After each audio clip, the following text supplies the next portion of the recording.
Hello everyone and welcome to the net वाला भैया YouTube platform. तो हम आज के सेशन में डिस्कस करने वाले हैं shift and movement along the demand curve और यूटिलिटी एनालिसिस को। पिछले सेशन में हमने डिस्कस किया था मैनेजरियल इकोनॉमिक्स को in detail, law of demand को डिस्कस किया था, हमने एक्सेप्शंस को डिस्कस किया था। उसके अलावा हमने डिस्कस किया था कि और क्या क्या डिटर्मिनेंट्स होते हैं हमारे डिमांड के, और डिमांड कर्व को डिस्कस किया था। तो आज के सेशन की शुरुआत करते हैं shift and movement along the demand curve से। उससे पहले अगर आपने चैनल को सब्सक्राइब नहीं किया है तो सब्सक्राइब कर लीजिए नेट वाला भैया यूट्यूब प्लेटफॉर्म, ताकि आपको सारे नोटिफिकेशंस और सारे वीडियोस एक ही प्लेटफॉर्म पे मिल जाए। और अगर आपको नोट्स चाहिए तो पीडीएफ में नोट्स को लेने के लिए आप ये नेट वाले भैया के टेलीग्राम चैनल को ज्वाइन कर लीजिए। So let's start today's sessions and I hope you all are doing well and great. So let's start today's session.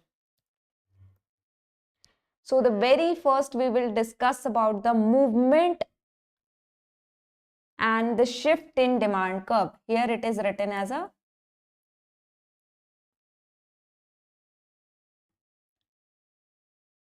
shift in movement along the demand curve. So the very first, what do you understand by the movement along the demand curve?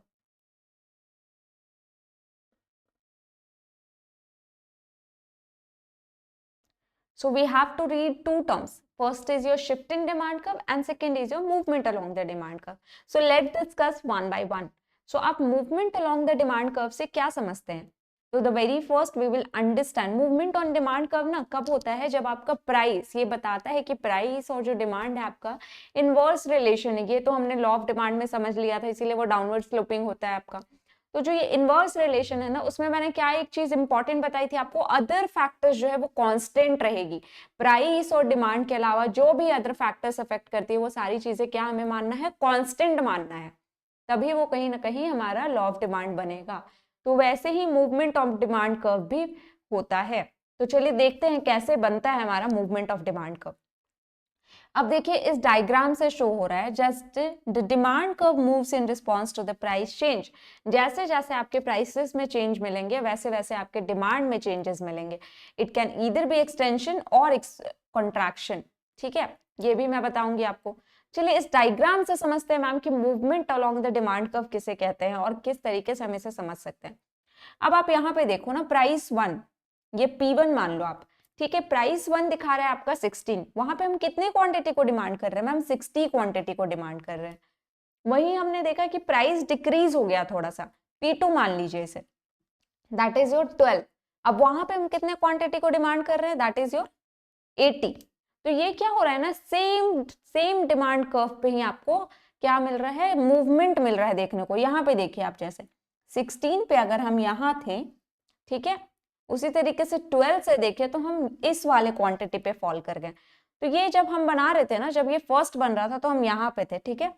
अब जैसे ही price कम हुआ, हमारा quantity बढ़ा, तो हम यहाँ move कर गए। तो ये आपको सेम डिमांड कर्व पे क्या मूवमेंट दिख रहा है, इसीलिए इसे हम movement along the demand curve बोलते हैं। ये हम सेम डिमांड कर्व पे हम मूव कर रहे हैं, that's why it is known as a movement along the demand curve. और देखते हैं आइए इसमें क्या क्या हम पे पढ़ना है। अब movement along the demand curve में ना दो पॉइंट्स निकल के आती है, that is your demand contraction and demand extension, या बोल सकते हैं कि डिमांड एक्सपेंशन। अब ये बहुत इजी है समझना। अब जैसा कि मैं बहुत शुरू से आपको मैनेजरियल इकोनॉमिक्स में बता रही हूँ, प्राइस बढ़ा डिमांड कम हुआ, प्राइस कम डिमांड बढ़ा। तो कॉन्ट्रैक्शन कब होगा, जब जब आप चीजों को क्या करोगे, कम करोगे। कॉन्ट्रैक्शन क्या होता है, जैसे देखो रबर को खींचा वो वापस से वहीं आ गया, वो मैं इलास्टिसिटी में चलो आपको एग्जांपल दूंगी। तो कॉन्ट्रैक्शन मतलब कि जब वो कम हो जाए, सिकुड़ जाए चीज से, कंपाइल कर देते हो ना, कम कर देते हो, छोटा कर देते हो। तो कहीं ना कहीं कॉन्ट्रैक्शन कब होगा आपका, कॉन्ट्रैक्शन कब होगा, जब प्राइस राइज करेगा और डिमांड क्या हो जाएगी आपकी, गिर जाएगी, डिमांड कम हो जाएगी।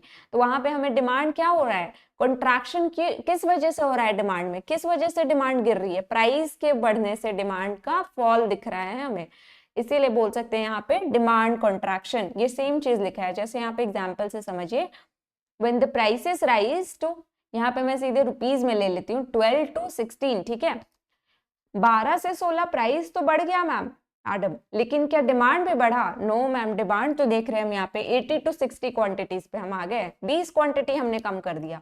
तो ये क्या दिख रहा है आपका? डिमांड कॉन्ट्रैक्शन दिख रहा है, डिमांड कम हो रहा है। डिमांड एक्सपेंशन भी उसी तरीके से होता है। प्राइसेस क्या हुआ ना, पहले तो कम था, P1 हमारा 16 था, लेकिन P2 क्या हुआ ना, P1 हमारा पहले ज्यादा था, ठीक है, P1 ज्यादा था, बोलने का मतलब है प्राइसेस ज्यादा थी, प्राइस थोड़ी सी कम होकर 12 पे आ गई। अब वहां पे क्या होगा ना, क्वांटिटी डिमांडेड, ऊपर के एग्जांपल से समझिए कि पहले हम क्या कर रहे थे, 60 क्वांटिटी डिमांड कर रहे थे। अब क्या हुआ ना, प्राइसेस जब 12 हो गई मैम, तो हमने 80 क्वांटिटीज खरीद ली, ठीक है, हम 20 क्वांटिटी हमने बढ़ा दी। तो यहाँ पे क्या हुआ, डिमांड शूट अप कर गया प्राइस के घटने से। नेक्स्ट इज योर, ये देखिए movement along the demand curve का कॉन्ट्रैक्शन एक्सपेंशन कैसे होता है। अब प्राइसेस क्या थी ना, पहले 12 प्राइस पे हम 40 क्वांटिटी खरीद लेते थे, ठीक है, यहां तक हमने ड्रॉ किया ये चीज, ठीक है। अब हम 10 प्राइस हुई हमारी, प्राइस और घटी तो हम 55 क्वांटिटीज खरीदने लगे, 55 quantities we are now purchasing. यहाँ पे आए हम, तो ये क्या आपको दिख रहा है, ये contraction along the demand curve दिख रहा है। यहाँ पे क्या हुआ, ये कम हो गया, आप डाउनवर्ड जा रहे हो, यहाँ पे देखो नीचे चले गए आप, और ठीक है, अब प्राइसेस और कम हुई ना मैम, तो डिमांड और ज्यादा बढ़ गया। यहाँ पे देखिए एक्सटेंशन देखने को मिला, यहाँ तो हम नीचे चले गए क्वांटिटी में, लेकिन यहाँ पे हम जैसे ही आए, यहाँ पे हम एक्सटेंड कर गए, ये देखिए ऐसे चला गया, यहाँ पे हमें एक्सटेंशन देखने को मिल गया प्राइस के बढ़ने, प्राइस के कम होने से डिमांड में। अब शिफ्ट इन डिमांड कर्व क्या कंसेप्ट है ma'am, shift in demand curve ना, जहां पे आपका डिमांड कर्व ही शिफ्ट हो जाए, वो एक डिमांड कर्व पे मूव नहीं कर रहे हो आप, सीधे आपका डिमांड कर्व ही वहां पे क्या हो रहा है, शिफ्ट हो जा रहा है। कैसे शिफ्ट हो रहा है ये देखते हैं।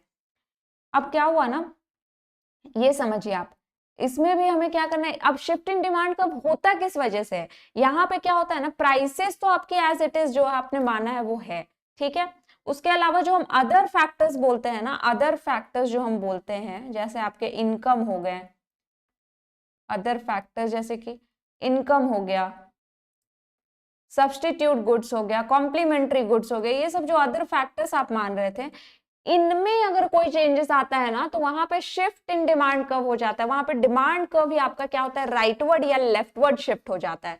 आइए एग्जांपल से समझते हैं। यहाँ पे ना P1 मान लीजिए आप ये, ठीक है, अब 12 रुपए प्राइस था, वहां पे 80 क्वांटिटीज को परचेस कर रहे थे पहले, ठीक है, अभी भी प्राइस उतना ही है, लेकिन हो सकता है आप जिस प्राइस पे इसको ड्रॉ कर रहे हो, उसका जो सब्सटीट्यूट गुड का प्राइस होगा या डिमांड होगा वो शूट अप हो गया होगा, जिसके कारण अब आप क्या कर रहे हो, अब सपोज वो सब्सटीट्यूट गुड जो उसका था, वो कहीं ना कहीं उसका प्राइस कम हो गया होगा सपोज, तो आप क्या करो, आप वो वाली क्वांटिटीज को बढ़ा रहे हो, यहाँ पे दूसरा डिमांड क्रिएट कर दे रहे हो, आप उस सब्सटीट्यूट गुड्स को खरीदने लग रहे हो आप, तो कहीं ना कहीं डिमांड टू, इसीलिए यहाँ पे D1 एंड D2 करके लिखा हुआ है, विच मीन्स कि आप सब्सटीट्यूट गुड्स का डिमांड को क्या किया आपने, प्राइसेस कम होने की वजह से रेज कर दिया, उसका डिमांड बढ़ा दिया, शूटअप कर दिया उसके डिमांड को, इसीलिए यहाँ पे शिफ्ट हो गया आपके एक्सक्यूज मी, तो यहाँ पे इसीलिए आपका क्या हुआ, यहाँ पे शिफ्ट हो गया आपका डिमांड कर्व, आप यहाँ पर थे, अब आप यहाँ पे आ गए, तो ये देख रहे हो आप, ये movement along the demand curve को कहीं से भी फॉलो नहीं कर रहा है, यहाँ पे आप अलग एक लाइन फॉलो कर रहे हो, यहाँ पे एक आप अलग लाइन को फॉलो कर रहे हो। अब ये किस फैक्टर की वजह से हुआ, ये जो अदर फैक्टर्स मैम आपने बोला था स्टार्टिंग में कि उन्हें कांस्टेंट रखना है, वो लेकिन चेंज हो गया मैम, इसीलिए यहाँ पे शिफ्ट देखने को मिल गया डिमांड कर्व के अंदर। तो इसमें आपको याद रखना है, अगर इंक्रीज हुआ तो आप राइटवर्ड शिफ्ट करोगे, अगर डिक्रीज हुआ प्राइस में तो आप लेफ्टवर्ड शिफ्ट करोगे।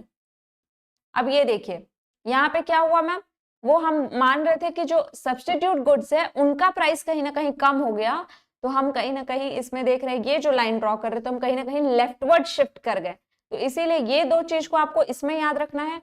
और जो movement along the demand curve था, ये मैं बता ही देती हूँ आपको, मूवमेंट अलोंग द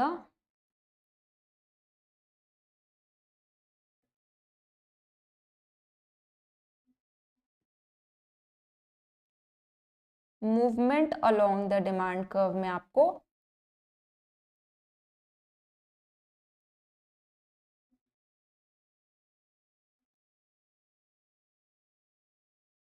दो चीजें याद रखनी, क्या क्या? एक्सपेंशन ऑफ डिमांड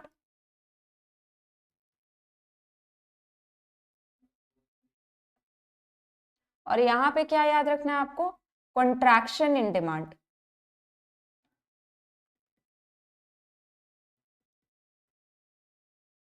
ठीक है, अब उसी तरीके से आपको शिफ्ट इन डिमांड कर्व में क्या याद रखना है?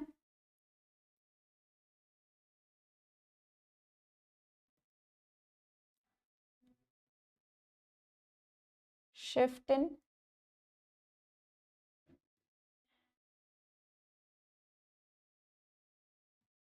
डिमांड कर्व में आपको दो चीजें याद रखनी है, दैट इज योर इंक्रीज होगा तो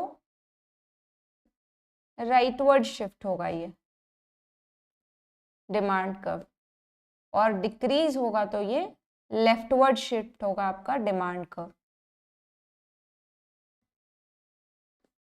ठीक है, ये दो चीजें आपको याद रखनी है एग्जाम में ताकि आप कंफ्यूज नहीं हो। चलिए अब देखते हैं आगे। Now when the demand curve as a whole shift to the right or left, it is known as a shift in demand curve. Now, for example, if a customer will purchase more widgets at the same price if their income increases, जो मैंने बोला था other factors क्या क्या हो गए आपके, income हो गए, सब्स्टिट्यूट, कॉम्प्लीमेंट्री, ये सारे जितने भी अदर फैक्टर्स थे ये इनमें चेंजेस देखने को मिला, इसीलिए हमें शिफ्ट इन डिमांड कर्व देखने को मिल रहा है। Next is what are the factors that causes your demand curve to move right. अब मैंने बोला ना कि राइटवर्ड शिफ्ट होगा या फिर लेफ्टवर्ड शिफ्ट होगा। राइटवर्ड शिफ्ट होने के क्या क्या रीजंस हो सकते हैं ma'am? So very first that the goods gain popularity, demand बढ़ गया, किस वजह से बढ़ा? पॉपुलैरिटी की वजह से। एक एडवर्टीजमेंट किया एक सेलिब्रिटी ने, वो एडवर्टीजमेंट सक्सेसफुल हो गया, लोग उसे देखकर अब वो प्रोडक्ट खरीद रहे हैं, प्रोडक्ट खरीद रहे हैं, डिमांड इंक्रीज कर गया उसका, तो वो कहीं ना कहीं क्या हो गया आपका डिमांड क्या कर गया? राइटवर्ड शिफ्ट हो गया, लेफ्टवर्ड में कम हो जाता आपका डिमांड, राइटवर्ड शिफ्ट हुआ है, डिमांड इंक्रीज किया इसीलिए। The price of the substitute good rises, जैसा कि मैंने बोला उसमें एग्जाम्पल में मैंने आपको कर्व में समझाया कि वो क्या हुआ, सब्स्टिट्यूट गुड का प्राइस क्या हुआ, वहां पे मैंने बोला था कि कम हो गया, लेकिन अगर सब्स्टिट्यूट गुड का प्राइस बढ़ गया तो क्या होगा? डिमांड वहां पे कम हो जाएगा, तो किस वजह से? उस वजह से एक दूसरा डिमांड वहां ऑटोमेटिकली जनरेट हो गया जो हमने राइटवर्ड ड्रॉन किया था। Next is your complementary goods that price decreases, complementary good का प्राइस डिक्रीज हो गया। For example car petrol, petrol का प्राइस घट गया तो क्या होगा? कार की डिमांड शूट अप हो जाएगी। इंक्रीज इन इनकम, लोगों का इनकम बढ़ गया, लोग खर्च ज्यादा करने लगे, डिमांड शूट अप कर गया। सीजनल फैक्टर्स, सीजन्स में देखोगे आप जो भी सीजनल आइटम्स होते हैं उनके डिमांड ज्यादा होते हैं as compare to the other seasons, तो ये सारी चीजें क्या कर रही है? डिमांड कर्व को राइटवर्ड शिफ्ट कर रही है कहीं ना कहीं। फॉर एग्जाम्पल आप यहाँ कर्व में समझो, ये P1 था, ठीक है, हम यहाँ पे कितना Q1 कर रहे थे, ठीक है, क्वांटिटी डिमांडेड। अब क्या हुआ? इसी प्राइस पे अगर प्राइस कम हो गया सब्स्टिट्यूट गुड का सपोज करो, तो हम क्या करने लगे? इसी प्राइस पे हम ज्यादा क्वांटिटी को परचेस करने लगे।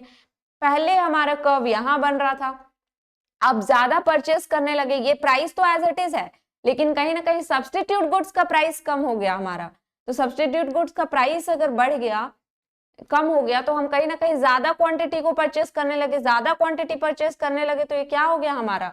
राइटवर्ड शिफ्ट हो गया। ये देख रहे हो आप, अलग से डिमांड कर्व मैंने बना दिया। Next, what do you understand by the demand function? Demand function क्या बताता है? So it is a status, it is a relationship between a commodity price that is your independent variable and the quantity demanded which is represented as a dependent variable। अब आपका demand किसके ऊपर vary करता है? Demand तो आपका fixed है, लेकिन आपका जो डिमांड है वो किसके ऊपर रिलाई करता है? किसके वजह से आपके डिमांड में चेंजेस देखने को मिलते हैं? वो कहीं ना कहीं प्राइस के ऊपर रिलाई करता है। प्राइसेस बदल रहे हैं तो डिमांड में भी हमें चेंजेस देखने को मिल रहा है, इसीलिए हम बोल सकते हैं डिमांड किसके ऊपर डिपेंडेंट है? That is dependent on the prices of the commodity. इसीलिए प्राइसेस को हमने इंडिपेंडेंट वेरिएबल बोला है। आपने पेपर 1 में पढ़ा होगा रिसर्च यूनिट 2 में कि डिपेंडेंट और इंडिपेंडेंट वेरिएबल्स क्या होते हैं, उसी तरीके से इसमें भी है।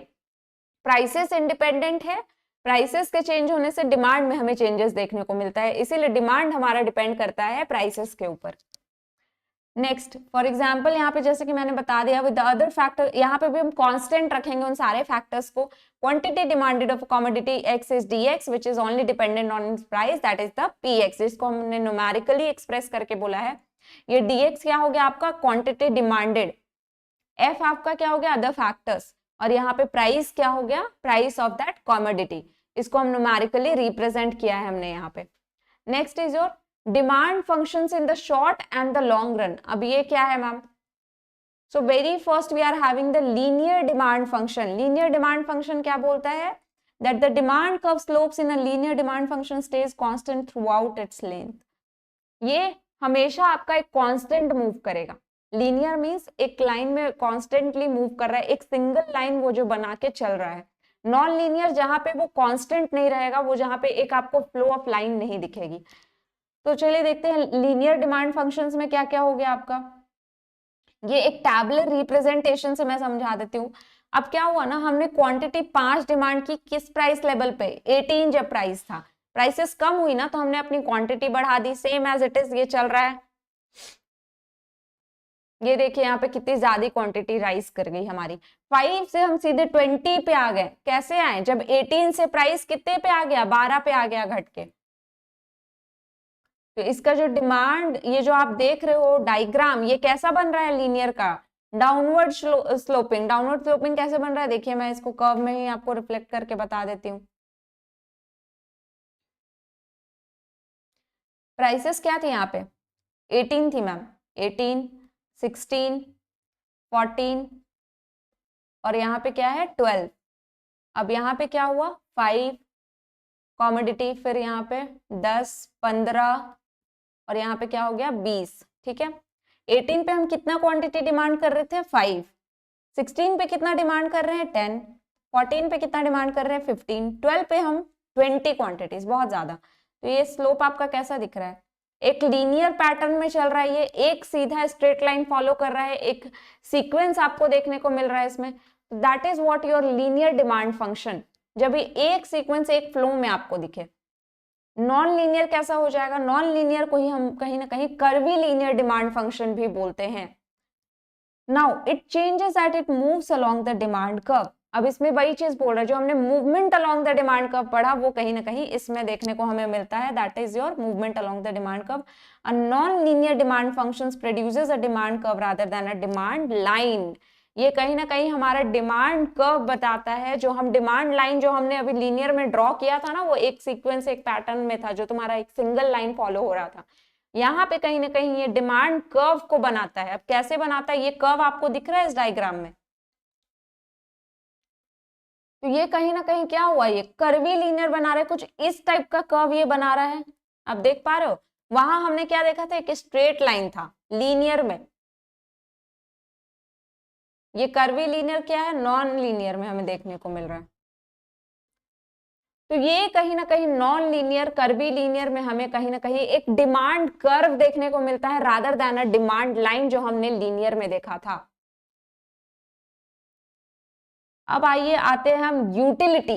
यूटिलिटी बहुत ज्यादा इंपॉर्टेंट कंसेप्ट है. यूटिलिटी होता क्या है मैम, उसको हम और उसमें इन डिटेल पढ़ेंगे, क्या क्या अप्रोचेस है यूटिलिटी के. तो the very first in economics the term utility describes the overall satisfaction derived from consuming goods और सर्विसेज. अब किसी गुड्स एंड सर्विसेज को कंज्यूम करने पे जो हमें सेटिस्फैक्शन मिलता है ना, अपना सेल्फ सेटिस्फैक्शन बोलो या जो भी, वो कहीं ना कहीं हमारा टर्म यूटिलिटी बताता है. यूटिलिटी में अब जैसे सपोज करो कि आप बाहर से ना थक कर आए. Now you need a glass of water because outside it's too hot. Now when you return to your home you need a glass of water. आपको मिला पानी, आपने एक ग्लास पानी पी लिया. उस समय जो आपकी यूटिलिटी होंगी ना, या फिर बोल सकते उस समय जो आपको मैक्सिमम सेटिस्फैक्शन मिला होगा by having that glass of water. ठीक है, उस समय आपको क्या होगा? मैक्सिमम सेटिस्फैक्शन मिला होगा. उसके बाद अगर हो सकता है आप दूसरी क्लास लो तो आपको उतना सेटिस्फैक्शन नहीं मिले जो आपको फर्स्ट क्लास ऑफ वाटर की वजह से मिला था. तो यही कहीं ना कहीं यूटिलिटी हमारे सेटिस्फैक्शन को डिराइव करता है. Now next is your utility is not always useful. इसको बोल सकते हैं कि यूटिलिटी। अब जो आपको सेटिस्फैक्शन दे रहा है वो क्या हमेशा बोल सकते हैं हम कि यूजफुल हो, काम की चीज ही आपको सिर्फ सेटिस्फाई करे? नहीं मैम, ऐसा नहीं है। अब एग्जाम्पल से समझते हैं, इसका बहुत ही सॉलिड एग्जाम्पल है जिससे कुछ लोग यहाँ पे शायद को रिलेट भी कर लें। तो the very first, a good utility is its capacity to meet a need. अब किसी एक अच्छा यूटिलिटी या बोल सकते हैं एक अच्छा सेटिस्फैक्शन लेवल जो आपके नीड्स को मीट कर रहा है, that is called your good utility. Therefore, a product might fulfill a specific need, might not be beneficial to a customer। जो मैंने बोला, एक एग्जाम्पल से समझो। यहाँ पे कुछ लोग होंगे ना, अब जैसे कि मैं कुछ का एग्जाम्पल दे रही हूँ, आई एम नॉट सेइंग कि एवरीवन इज देयर, लेकिन कुछ लोग होते हैं ना, उन्हें ना स्मोकिंग करने की बहुत बुरी आदत होती है। अब वो उनका हैबिट है, स्मोकिंग इज देयर हैबिट। अब वो क्या हो रहा है, वो स्मोक कर रहे हैं तो उन्हें कहीं ना कहीं सेटिस्फैक्शन मिलता है। भाई उनसे पूछो जो करते हैं, I am not in that list, ठीक है? तो उनसे पूछो जो करते हैं तो उन्हें कहीं ना कहीं बहुत ज्यादा सेटिस्फाई करती है वो चीज। कुछ कुछ लोग होते हैं कि उन्हें बहुत बहुत चाहिए दिन में, तो वो उनकी यूटिलिटी है, वो उनका लेवल ऑफ सेटिस्फैक्शन है जो उन्हें उस एक सिगरेट से मिल रही है, वो उन्हें स्मोक करने से जो मिल रहा है। लेकिन क्या उनके लिए वो बेनिफिशियल है ma'am? No, that is hazardous और बोल सकते हैं हार्मफुल टू देयर हेल्थ। वो उनकी हेल्थ को कोई बेनिफिट नहीं दे रहा है भाई, लेकिन वो कहीं ना कहीं उन्हें वो लेवल ऑफ सेटिस्फैक्शन प्रोवाइड कर रहा है। तो यूटिलिटी इसीलिए हमेशा यूजफुल नहीं हो सकती है, हमेशा काम की नहीं हो सकती है। Now next is your utility might change depending on the time. अब लेवल ऑफ सेटिस्फैक्शन, अब हो सकता है ना कि आप ना सपोज करो जैसा मैंने फर्स्ट एग्जांपल दिया, या फिर सपोज करो आपकी मम्मी ना बहुत अच्छा लंच बना रही है, ठीक है? अब आप रोटियां खा रहे हो, अब फर्स्ट रोटी ना आपको आई, वो बहुत अच्छा लगा आपको खा के, यू फील सो फुलफिल्ड कि आप बहुत एंजॉय किए। नाउ नेक्स्ट आपकी मम्मी ने फिर से रोटी ला के दी, वो उतना नहीं एंजॉय किया। आप थर्ड रोटी दी, उतना नहीं आया। फोर्थ में now you are full, you are telling your mother now I don't need any chapati, ठीक है? आप अपनी मम्मी को बोल रहे हो आप मुझे नहीं चाहिए भाई। तो वो कहीं ना कहीं क्या हो रहा है, यूटिलिटी आपके टाइम पे भी डिपेंड कर रहा है। पहला जो आपने खाया उस टाइम पे आपको ज्यादा सेटिस्फाई कर रहा था एज कम्पेयर टू नाउ, अब आप ऑलरेडी फुल्ड हो, तो वो फुल होने के कारण वो सेटिस्फैक्शन लेवल आपका कहीं ना कहीं अब कम हो रहा है। Now a commodity may have a value today but lose the value a few days later. ये भी चीजें होती हैं। अब कोई चीज आप खरीद कर लाते हो सकता है कि वो आज बड़ी अच्छी लग रही हो, या कोई फ्रेश आइटम की ही एग्जांपल ले लो, आज वो बहुत अच्छा है, आपने फ्रेशली खरीद के लाया, सब कुछ बहुत अच्छा है। 2-3 दिन बाद वो चीजें खराब हो गई, उसकी वैल्यू डिक्रीज हुई? बिल्कुल हुई। अब वो सेम एज इट इज उस वैल्यू पे आपको नहीं मिलेगा, या फिर आप उस वैल्यू पे जाके, वो पागल नहीं हो आप जाके खराब चीजें उसी सेम वैल्यू पे खरीद के लाओगे, तो वो कहीं ना कहीं उसका वैल्यू डिक्रीज हो गया वहां पे। उसी तरीके से a commodity ability to meet needs is your utility. Utility somehow is your related with the satisfaction that you are getting by consuming a goods और services. Now next is your utility का different different definitions दिया है different different experts ने। अब ये क्या क्या definitions है? The very first is your utility is the power of a commodity to satisfy the human wants. अब यूटिलिटी आपका क्या है? यूटिलिटी कहीं ना कहीं ह्यूमन वांट्स को सेटिस्फाई कर दे, that is the term utility he derived. उन्होंने बोला कि जो ह्यूमन वांट्स को सेटिस्फाई करने का जो पावर है, उन्हें सेटिस्फैक्शन दे रहा है जो चीज, वो आपका यूटिलिटी है। फ्रेशर ने क्या बोला? On the whole, in recent years, the wider definition is preferred. Utility is identified with the desired rather than satisfyingness. अब ये बहुत समझने वाली चीज है। उन्होंने क्या बोला? That utility is identified with desiredness rather than with satisfyingness. Desiredness कहने का क्या मतलब है? वो नीड्स, वांट्स, लेकिन हो सकता है वो उतना सेटिस्फाइंग नहीं हो। तो उन्होंने कहा कि यूटिलिटी हमारा डिजायरनेस को फुलफिल कर सकता है, लेकिन हो सकता है उस सेटिस्फैक्शन को फुलफिल ना करे। अब कोई होता है ना कि अब कोई 100 रुपए की चीज में भी खुश हो जाएगा और कोई 500 की चीजों में भी खुश नहीं होगा, तो वो level of satisfaction same product है, लेकिन वो लेवल ऑफ सेटिस्फैक्शन लोगों का वैरी कर गया। जो 100 रुपए में खुश हो जा रहा है उसे वो सेटिस्फैक्शन मिल जा रही है, वो उसका डिजायरनेस था, मीट था, नीड था जो उसने मीट कर लिया। लेकिन वो 500 वाले ने भी मीट किया, लेकिन कहीं ना कहीं उससे वो लेवल ऑफ सेटिस्फैक्शन नहीं मिल रही है उससे। Now, what are the two components of utility? The very first is your product utility. Product utility fulfills the needs of the customers. अब आपने कोई एक प्रोडक्ट खरीदा, ठीक है? सपोज मैंने एक मैंगो ड्रिंक लिया ना। मैंगो ड्रिंक अब जो था वो कहीं ना कहीं कस्टमर के नीड्स को फुलफिल कर गया। क्यों? मुझे ना अभी मैंगो ड्रिंक ही पीने का मन था, इसीलिए मैंने मैंगो ड्रिंक जाके खरीद लिया। तो दैट वो प्रोडक्ट यूटिलिटी, वो प्रोडक्ट है, वो लेवल ऑफ सेटिस्फैक्शन फुलफिल कर रहा है, वो प्रोडक्ट है जो हमारे नीड को अभी मीट कर रहा है। मुझे अभी ये चाहिए था, ये प्रोडक्ट ने मुझे ये दे दिया। कंज्यूमर यूटिलिटी क्या होता है आपका? It is a psychological feeling of pleasure from having a consumption of that commodity. अब जो मैं मैंगो ड्रिंक का एग्जांपल मैंने लिया था, अब मुझे ना उस समय उसकी नीड थी तो मैंने खरीद लिया उसे, अब मैंने उसे पिया, and when I have a sip of that, अब उसके बाद जो मुझे सेटिस्फैक्शन मिली उसे पीने के बाद, I feel like a pleasure around me. मतलब उतनी गर्मी से अगर मुझे एक ठंडा ठंडा मैंगो ड्रिंक मिल गया तो वो मुझे बहुत ज्यादा सेटिस्फाई कर गया उस टाइम पे। तो वो जो सेटिस्फैक्शन मुझे मिला उसके कंजम्पशन से, वो कहीं ना कहीं मेरे यूटिलिटी बोल सकते हैं, मेरे नीड्स को जो सेटिस्फाई कर दिया, that is your consumer utility. मेरे सेटिस्फैक्शन को मीट कर गया, that is my consumer utility. Next is your what are the different approaches in utility. So very first is your cardinal utility. Cardinal utility क्या होता है? Cardinal means he आप समझो कि जो आप काउंट कर सकते हो, क्वांटिटेटिव नेचर का होगा आपका, जहां पे आप यूटिलिटी को एक क्वांटिटेटिव टर्म्स में डिफाइन कर दो कि मुझे 10 यूटिल मिला, 5 यूटिलिटी मिला, ये इस तरीके से आप जहां पे काउंट कर रहे हो यूटिलिटी को। नाउ वी विल रीड क्या क्या दिया हुआ है इसमें। So according to the cardinal utility, the degree of satisfaction following the use of goods and services can be expressed on a scale of countable numbers। जो मैंने बोला, ये कैसा होता है आपका मैम? क्वांटिटेटिव नेचर का होता है, आप इसको काउंट कर सकते हो। कार्डिनल यूटिलिटी किसने दिया था? Classical economist and neo classical economist ने मिलकर इसको दिया था। क्लासिकल इकोनॉमिस्ट में गॉर्सन्स आ गए, स्टेनले जेवॉन्स, वॉर्लस, कार्ल मैग्नेगर। They are the classical economists who first introduced the term that is your cardinal utility। उसमें और contribution किसका आया? Alfred Marshall, who was a neo economist, neo classical economist। ठीक है, उन्होंने क्या बोला? cardinal utility थी, therefore referred to as a neo class।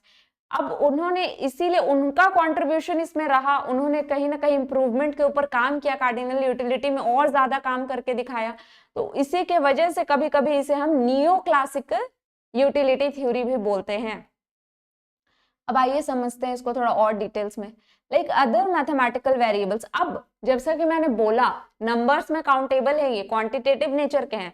इसके एग्जांपल्स क्या हो गए आपके? Height, weight, velocity, air pressure, ये सब आप नंबर्स में बता सकते हो। ये सब आपको कितना सेटिस्फाई करे, ये सब के नंबर्स है, ये आपको डिफाइन कर सकते हो इसको। नाउ नेक्स्ट फॉर एग्जाम्पल समझने की कोशिश करिए। यहाँ पे कार्डिनल यूटिलिटी का एक बेस्ट एग्जांपल है, अगर एक इंडिविजुअल को 20 यूटिल्स मिल रहा है, किससे मिल रहा है मैम? पिज्जा खाकर। और 10 यूटिल्स मिल रहा है किससे? कॉफी पीकर। उसको टोटल 30 यूटिल्स मिल रहे हैं दोनों चीज का कंजम्पशन करके। तो ये जो है ना, ये नंबर्स में बता पा रहा है अपने लेवल ऑफ सेटिस्फैक्शन को। इन्होंने बोला 1 util is equal to 1 unit of money. इन्होंने इस तरीके से एक मेजर दिया यूटिलिटी को मेजर करने के लिए। तो इन्होंने क्या बोला कि 20 utils plus 10 utils, total 30 utils इन्हें सेटिस्फैक्शन मिल रहा है इन दोनों चीजों को कंज्यूम करने से। Now next, what are the different assumptions of your cardinal utility. अब कार्डिनल यूटिलिटी के क्या अजम्पशंस है अगर ये अप्रोच बने हैं तो? The very first, consumer act rationally to buy the goods. अब हम जो कंज्यूमर्स होते हैं ना यार, बड़े चालाक होते हैं, हमें ना कम से कम खर्च करके ना ज्यादा से ज्यादा फायदे चाहिए भाई। अगर मैं सिर्फ एक 10 रुपए की भी आइसक्रीम लूंगी ना तो मैं सोचूंगी यार उसे खा के मजा आ जाना चाहिए बस।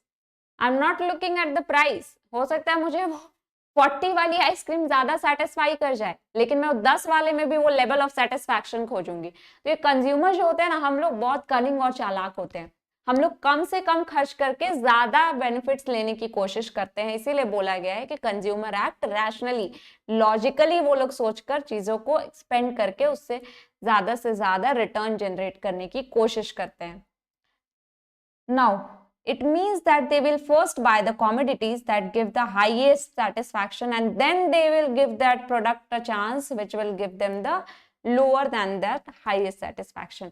पहले तो कंज्यूमर उन गुड्स को सबसे पहले सेलेक्ट करेगा जो उन्हें सबसे बेस्ट लेवल ऑफ सेटिस्फैक्शन देंगे, उसके बाद वो धीरे धीरे धीरे धीरे करके दूसरे कमोडिटीज के ऊपर आएगा।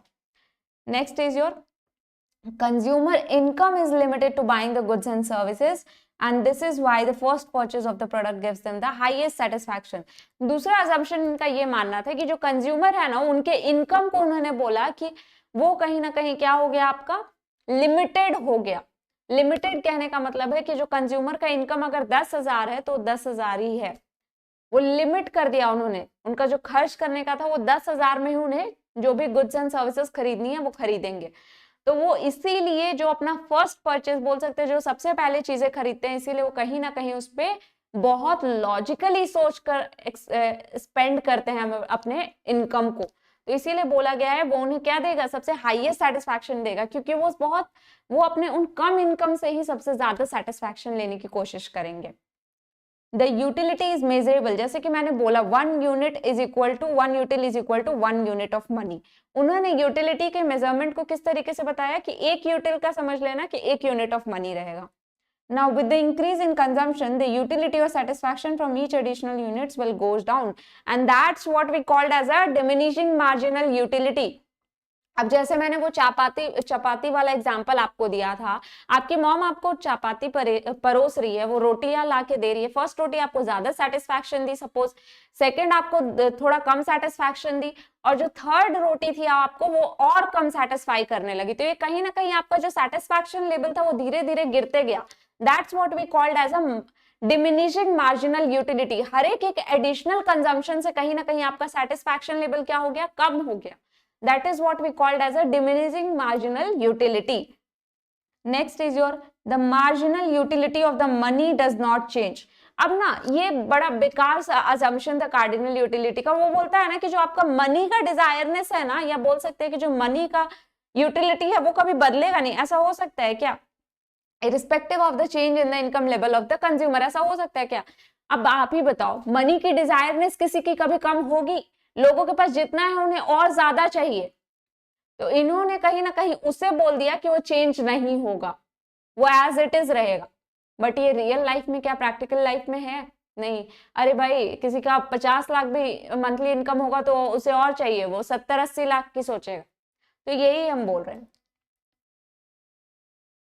Next is the utility is adapt the utility is your, अरे यार क्या हो रहा है ये, द यूटिलिटी इज एडिशनली बोल सकते हैं यहाँ पे, जो हम 1+1+1 करते जा रहे हैं यहाँ पे, ठीक है। जैसे कि 1 चपाती, दूसरा चपाती मिला, तीसरा चपाती मिला, तो ये कहीं ना कहीं जो हर एक एडिशनल कंजम्पशन हम करते जा रहे हैं, इसीलिए हम बोल सकते हैं कि यूटिलिटी जो क्या होता है वो एडिशन में होता है। जैसे यहाँ पे देखो ना, बेस्ट एग्जांपल, जैसे मैंने उस समय भी बताया, अगर 20 यूटिल्स आपको सेटिस्फैक्शन दे रहा है एक पिज्जा खा के, और 10 यूटिल्स का सेटिस्फैक्शन दे रहा है कॉफी पी के, तो आपका जो यूटिल्स है, जो आपका यूटिलिटी है, वो कहीं ना कहीं प्लस करेंगे तो 30 यूटिलिटी बन जाएगा और 30 यूटिल्स हो जाएगा। तो कहीं ना कहीं हम ऐड कर पा रहे हैं चीजों को। Next is your the utility that a consumer gets from consuming one product is dependent on the number of units that a consumer consumes on the other product. अब एक जो कंज्यूमर प्रोडक्ट को कंज्यूम करता है ना, वो कहीं ना कहीं उसका यूटिलिटी भी कभी ना कभी दूसरे प्रोडक्ट्स के ऊपर डिपेंडेंट होता है। अगर ब्रेड और बटर की एग्जांपल ले लो, ब्रेड कंज्यूम कर रहे हो, ब्रेड कंज्यूम करो, उसके साथ बटर भी चाहिए भाई, या फिर जैम चाहिए, तो ये कहीं ना कहीं ये जो लेवल ऑफ ब्रेड का जो लेवल ऑफ सेटिस्फैक्शन है ना, ये इन चीजों पे डिपेंड कर रही है। ये कहीं ना कहीं इसके वजह से ये सेटिस्फैक्शन हमें मिल रहा है। Now, what are the limitations of cardinal utility? It is not quantifiable. हम क्या कभी अपनी यूटिलिटी, अपने लेवल ऑफ सेटिस्फैक्शन को देखा है, कभी मेजर कर सकते हैं यार? हमें अभी ना मैम बड़ा सेटिस्फैक्शन मिला, कितना सेटिस्फैक्शन मिला यार बताओ ना, क्या मेजरेबल है ये? It does not study the price effect, substitution effect and income effect. Price effect को स्टडी नहीं कर रहा है, प्राइसेस क्या चेंजेस हो रहे हैं उनको नहीं देख रहा है, सब्स्टिट्यूशन प्राइसेस, सब्स्टिट्यूट गुड्स में क्या चेंजेस आ रहे हैं, इनकम लोगों का किस तरीके से बदल रहा है, उन सब चीजों को इसने तो कांस्टेंट मान लिया भाई। इसने तो ऊपर ही बोला ना, अपने इनकम को आप कांस्टेंट रखो। It can not explain the behaviour of a demand for a goods that can not be divided. अब ये डिमांड तो बता ही नहीं रहा है गुड्स की, हो सकता है उसके वजह से भी यूटिलिटी अलग हो जाए। तो कहीं ना कहीं डिमांड को नहीं डिराइव कर रहा है यूटिलिटी हमारा। Next is your ordinal utility. Ordinal utility किसने दिया है? हिक्स एंड एलन ने दिया है।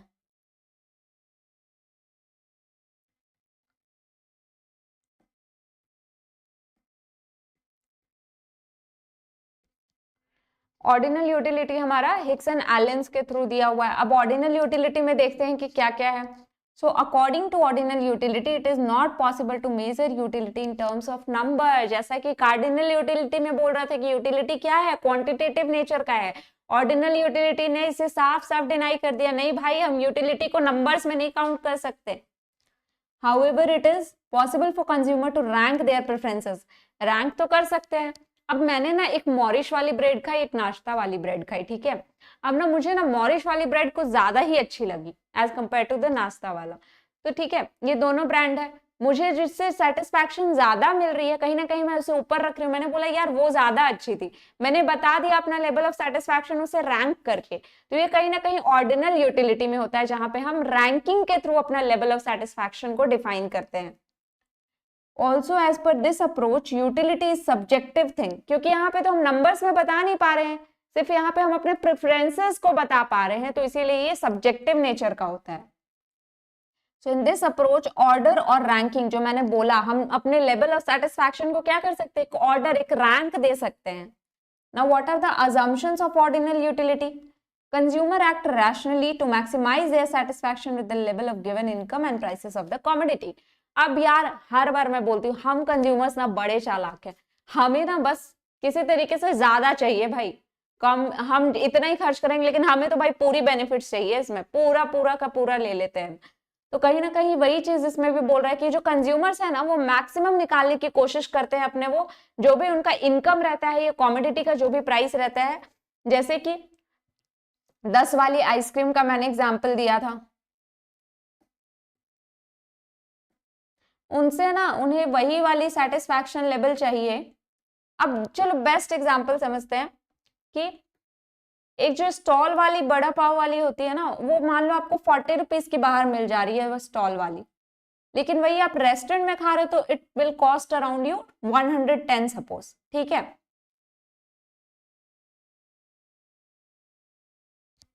तो ये कहीं ना कहीं 110, लेकिन भाई साहब क्या हम वो स्टॉल वाला खा के बोलेंगे कि नहीं यार ये स्टॉल वाली थी ना तो ठीक है इतने में ही चल जाएगी? नहीं, हम बड़े चालाक, हम चालाक लोग क्या बोलेंगे कि हमें वही लेवल ऑफ सेटिस्फैक्शन इस स्टॉल वाले पे, बड़ा पाव वाले पे चाहिए जो हमें रेस्टोरेंट में खा के मिलती है। तो ये जो कंज्यूमर्स होते हैं ना बड़े चालाक होते हैं, कम से कम में खर्च करके ज्यादा से ज्यादा ढूंढते हैं। Next is your consumer can tell their order of preferences, जैसा कि मैंने बोला वो रैंक कर सकते हैं अपने लेवल ऑफ सेटिस्फैक्शन को। The choice of consumer is consistent and transitive, this means that if a consumer prefer A over B, B over C, then he must prefer A over C as well. जब suppose करो एक कोई product है, इसके example से समझते हैं, कोई एक ए प्रोडक्ट यूज कर रहा था, अब वो ए से किस पे स्विच कर गया भाई साहब, बी पे स्विच कर गया, और बी से भी उसने किस पे स्विच कर लिया, सी पे स्विच कर लिया। तो हम ये कह सकते हैं ना कि उसने ए से जब बी पे गया है और बी से सी पे गया है तो वो डायरेक्टली ए से सी पे भी आ सकता है, बिल्कुल आ सकता है मैम। अब मैं आज ना डव का सोप यूज कर रही हूँ, कल मैं पियर्स लगाने लगूं और पियर्स से भी फिर मैं पियर्स से भी हो सकता है दूसरे सोप ब्रांड्स जो भी होंगे, जैसे कि निविया मैं यूज करने लगूं, तो क्या मैं डव से सीधा निविया पे भी जा सकती हूँ? बिल्कुल जा सकती हूँ, क्योंकि मैंने धीरे धीरे करके तो मैं निविया पे ही आ गई, तो मैं डव से सीधा निविया पे भी जा सकती हूँ। Next is your the consistency here implies the choices of consumer remain constant over time. Now it means that if a consumer prefers, जो मैंने बोला वही चीज सेम यहाँ पे लिखा हुआ है, that he can switch to that other preferences as well. Consumer always prefer larger quantities of commodities over a small quantities. अब मैंने बोला हमें ज्यादा चाहिए भाई, कम में हमारा काम नहीं होता, हमें ज्यादा से ज्यादा चाहिए। तो यही चीज बोल रहे हैं यहाँ पे कि कंज्यूमर हमेशा ज्यादा की एक्सपेक्टेशंस रखते हैं। Next, this approach assumes that diminishing marginal utility. Now, अब diminishing marginal rate of substitution क्या होता है, इसका ये assumption है। अब समझते हैं कि diminishing marginal rate of substitution होता क्या है। It is the rate at which a consumer substitute one commodity for another in a way that total satisfaction remains the same. A very good example and a very old example, that is your tea and coffee. अब इसमें क्या हुआ ना, price T का तो 10 ही था, लेकिन coffee का प्राइस भाई 15 हो गया। अब मैं तो कॉफी से भाई टी पे जा रही हूँ, तो ये जो मैं टी पे स्विच किया मैंने, ये कहीं ना कहीं हम क्या सोचते हैं कि ये जो कॉफी पे हमें जो लेवल ऑफ सेटिस्फैक्शन मिल रहा था वो हमें टी पे स्विच करने पे वो सेम लेवल ऑफ सेटिस्फैक्शन मिलेगा। तो ये कहने का मतलब है मार्जिनल रेट ऑफ सब्स्टिट्यूशन, जहां पे हमें दूसरे गुड्स पे सब्स्टिट्यूट या दूसरे गुड्स पे जाने के बाद वो same level of satisfaction derive हो जो हमने फर्स्ट गुड से हमें मिल रहा था। Now what are the measures of utility? So very first is your marginal utility. अब मार्जिनल यूटिलिटी क्या है? So it is an additional satisfaction that a consumer receives from purchasing one or more unit of goods and services. ये additional satisfaction क्या हुआ ma'am? चलिए tabular representation से चीजें बहुत अच्छे से समझ में आएंगी, तो चलिए देखते हैं क्या है। अब इसमें बोल रहा है ना कि जैसे मैंने वो चपाती वाला एग्जांपल दिया था, वो आप एक एक करके लेते जा रहे हो तो आपका लेवल ऑफ सेटिस्फैक्शन कम हो रहा है, लेकिन हो सकता है कि वो और जो आप एडिशनल जोड़ते जाओगे उससे और लेवल ऑफ सेटिस्फैक्शन किसी अदर प्रोडक्ट्स में बढ़ भी सकती है। फॉर एग्जाम्पल लेते हैं, एक क्वांटिटी कंज्यूम कर रहे थे, मार्जिनल यूटिलिटी आपकी 100 थी, कैसे? फिर दूसरी क्वांटिटी कंज्यूम किया आपने, मार्जिनल यूटिलिटी आपकी क्या हो गई? कम हो गई, 80 हो गई मैम दूसरे क्वांटिटी को कंज्यूम करने। तीसरा किया, सेम एज इट इज 60। अब यहाँ क्या हो रहा है ना, क्वांटिटीज बढ़ रही है और मार्जिनल यूटिलिटी आपकी कम हो जा रही है। यहाँ पे एक लेवल आया दैट इज योर 0, जहां पे आपकी यूटिलिटी अब कुछ भी नहीं बची मैम। अब तो ऐसा होगा ना कि यहाँ तक तो ठीक था, पॉजिटिव था तब तक तो ठीक था, अब यहाँ पे आपकी यूटिलिटी कुछ भी नहीं बची। अब आप इसके ज्यादा, जैसे कि आपने 4 चपाती ले लिया, वहां तक तो ठीक था, 4 रोटियां ले लिया मम्मी से, तब तक ठीक था। मम्मी ने 5 रोटी लाकर डाल दी प्लेट में, वहां पे क्या हो गया, हमारा यूटिलिटी बिल्कुल खत्म हो गया। अब हमें इच्छा ही नहीं है खाने की भाई। अब वहां हम 5वीं रोटी अगर कंज्यूम किए ना, तो अब क्या हो जाएगा, अब हमें जो भी हमने 4 भी खाया वो भी निकल जाएगा। तो जबरदस्ती नहीं खाना बिल्कुल भी। तो कहीं ना कहीं वो क्या हुआ, आपका यूटिलिटी गिर गया मैम, वो नेगेटिव चला गया कहीं ना कहीं। अब वो लेवल ऑफ सेटिस्फैक्शन आपका पूरी तरीके से खत्म हो चुका है उन 4 रोटियों को खाने के बाद। तो वही चीज यहाँ पे बोल रहा है कि कहीं ना कहीं आपका जो लेवल ऑफ सेटिस्फैक्शन था वो नेगेटिव में चला गया। अब आप कंज्यूम करोगे तो अब वो जो भी आपने 4 भी खाया वो भी निकल जाएंगे। तो नेक्स्ट ये यही चीज बोल रहा है। अब इसी में ना आपके टोटल यूटिलिटी कैसे बनेगी, मार्जिनल यूटिलिटी को ऐड करते जाओ, आपका टोटल यूटिलिटी निकल के आ जाएगा। जैसे यहाँ पे 100 है, 100 प्लस 80 किया तो 180 हो गया, 240, 280। इस तरीके से मार्जिनल यूटिलिटी का जो एडिशन होता है वो आपका टोटल यूटिलिटी होता है। Now next is your positive marginal utility. Now, what is your positive marginal utility? This is when there is a positive rate of change in the total utility between units amount. अब देखिए इस tabular में देखिए positive marginal utility कहाँ पे आपको दिख रही है, यहाँ तक ही दिख रही है ना, यहाँ तक ही दिख रही है। इसके बाद क्या हो गया, 0। 0 क्या होता है आपका, पॉइंट ऑफ सैटिस्फैक्शन। और यहां से क्या हो गया आपका नेगेटिव मार्जिनल यूटिलिटी।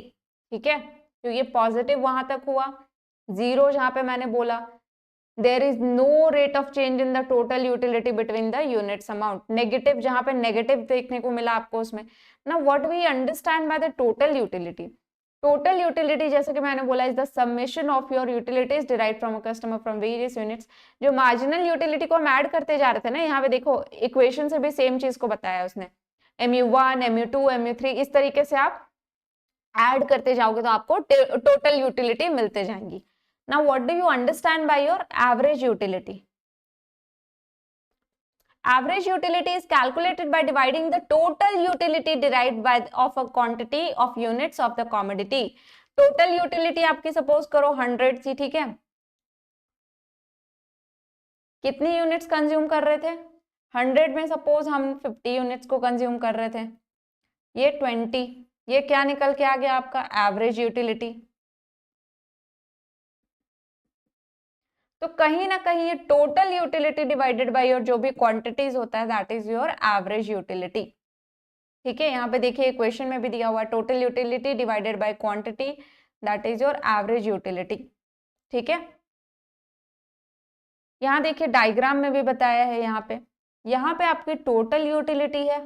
ठीक है, यहाँ आपकी मार्जिनल यूटिलिटी है। मार्जिनल यूटिलिटी क्यों ऐसे डाउनवर्ड स्लोपिंग है, जो मैंने बताया लेवल ऑफ सेटिस्फैक्शन क्या हो जाएगा, नीचे चला जाएगा ना, जब आप यूनिट्स बढ़ाते जा रहे हो, कंजम्पशन यूनिट्स, तो आपका लेवल ऑफ सेटिस्फैक्शन तो गिर रहा है ना भाई, तो वो डाउनवर्ड स्लोपिंग हो गया आपका।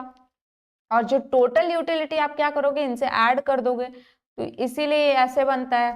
ठीक है, अब ये जो मीट हो रहा है, ये जो लाइन यहाँ पे, मेरी डायग्राम थोड़ी खराब है, मैनेज कर लेना आप लोग। तो ये जो मीट हो रहा है, ठीक है, ये जो यहाँ पे मीट हो रहा है भाई, ये वाला चीज, ये that is your point of सेटाइटी। Point of सेटाइटी क्यों है यहाँ पे, क्योंकि ये 0 हो गया ना मैम यहाँ पे, तो यहाँ पे क्या हो गया आपका, यूटिलिटी 0 हो गया। इसके नीचे डिससेटिस्फैक्शन, नेगेटिव में जा रहे हो आप, यहाँ तक क्या थे, पॉजिटिव में थे आप, यहाँ क्या हो गया, नेगेटिव में आ गए हो आप। तो that is what your total utility says. अब टोटल यूटिलिटी ना इंक्रीज होती है किससे, it increases with the increase in the consumption of a commodity as long as the marginal utility positive. चलिए ग्राफ से समझते हैं, अच्छे से समझ में आएंगी चीजें। टोटल यूटिलिटी इंक्रीज हो रही है ना भाई, जब तक मार्जिनल यूटिलिटी आपका पॉजिटिव है, देखो यहाँ पे भी पॉजिटिव है, पॉजिटिव है, पॉजिटिव है, टोटल यूटिलिटी देखो बढ़ते जा रहा है, 180 हुआ, फिर 240, 280। तो जब तक मार्जिनल यूटिलिटी पॉजिटिव है, तब तक टोटल यूटिलिटी आपका इंक्रीजिंग रहेगा। और जैसी मार्जिनल यूटिलिटी आपका,